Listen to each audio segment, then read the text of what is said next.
Si tu veux me parler d'un soleil menacé de mort, dis-moi soleil d'octobre, car celui-là faiblit déjà et te charrie cette vieillesse.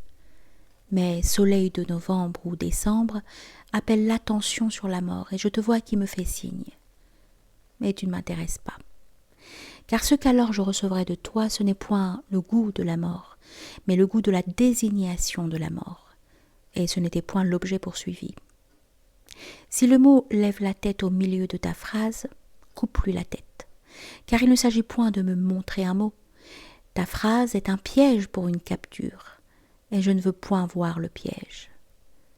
Car tu te trompes sur l'objet du charroi quand tu crois qu'il est énonçable. Sinon, tu me dirais mélancolie, et je deviendrais mélancolique, ce qui est vraiment par trop facile. Et certes, joue en toi un faible mimétisme qui te fait ressembler à ce que je dis. Si je dis colère des flots, tu es vaguement bousculé. Et si je dis le guerrier menacé de mort, tu es vaguement inquiet pour mon guerrier. Par habitude.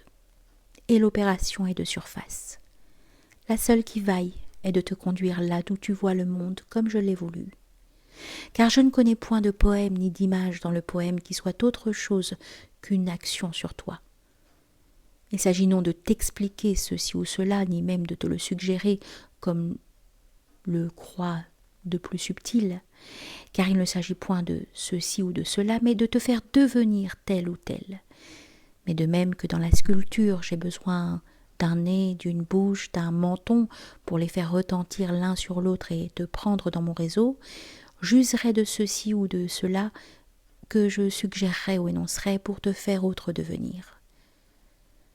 Car si j'use du clair de lune, ne t'en va pas t'imaginer qu'il s'agit de toi dans le clair de lune, il s'agit de toi tout aussi bien dans le soleil, ou dans la maison, ou dans l'amour. Il s'agissait de toi tout court. Mais j'ai choisi le clair de lune parce qu'il me fallait bien un signe pour me faire entendre. Je ne pouvais les prendre tous. Et il se trouve ce miracle que mon action ira se diversifiant à la façon de l'arbre qui était simple à l'origine, puisque graine, laquelle graine n'était point un arbre en miniature, mais qui développa des branches et des racines quand il s'est étalé dans le temps. Il en est pareillement de l'homme. Si je lui ajoute quelque chose de simple et qu'une seule phrase peut-être charriera, mon pouvoir ira se diversifiant, et je modifierai cet homme dans son essence, et il changera de comportement dans le clair de lune, dans la maison ou dans l'amour. C'est pourquoi je dis d'une image, si elle est image véritable, qu'elle est une civilisation où je t'enferme, et tu ne sais point me circonscrire ce qu'elle régit. Mais faible peut être pour toi ce réseau de lignes de force, et son effet meurt au bas de la page. Il est ainsi des graines dont le pouvoir s'éteint presque aussitôt, et des êtres qui manquent d'élan. Mais il reste que tu eusses pu les développer pour construire un monde. Ainsi, si je dis « soldat d'une reine », certes il ne s'agit ni de l'armée ni du pouvoir, mais de l'amour. Et d'un certain amour, lequel n'espère rien pour soi, mais se donne à plus grand que soi, et lequel ennoblit et augmente, car ce soldat est plus fort qu'un autre. Et si tu observes ce soldat, tu le verras se respecter à cause de la reine.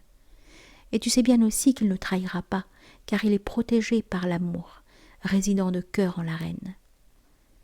Et tu le vois, qui revient au village, tout fier de soi, et cependant pudique et rougissant quand on l'interroge sur la reine. Et tu sais comment il quitte sa femme s'il est appelé pour la guerre et que ses sentiments ne sont point ceux du soldat du roi, lequel est ivre de colère contre l'ennemi et s'en va lui planter son roi dans le ventre.